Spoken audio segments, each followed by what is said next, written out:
Once, in a small village nestled in the mountains, there lived an elderly man named Mr. Harlan. He was well known in the village for his quiet, solitary nature, spending most of his days tending to his small vegetable garden and repairing tools for neighbors.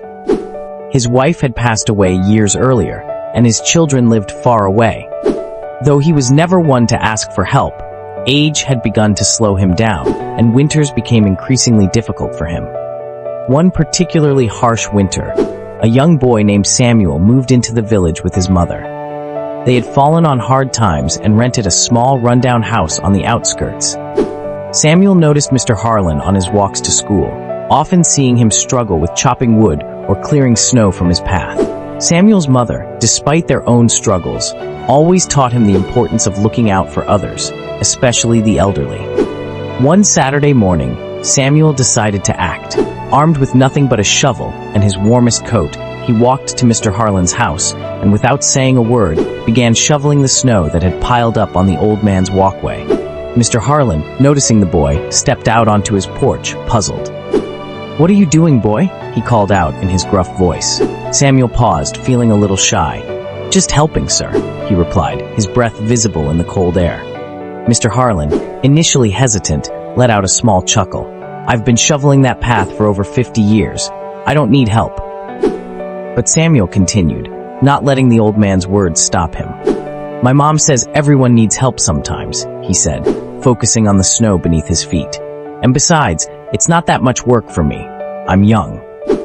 Over the next few weeks, Samuel would come by regularly, not only to shovel the snow, but also to chop wood and carry firewood inside for Mr. Harlan. At first, the old man remained distant, but gradually the two began to talk. Samuel learned that Mr. Harlan had been a carpenter in his youth and had traveled far and wide before settling down. In turn, Samuel shared stories of his own life, his love for drawing, and how much he missed his old home. As the winter months dragged on, Mr. Harlan began teaching Samuel small carpentry tricks.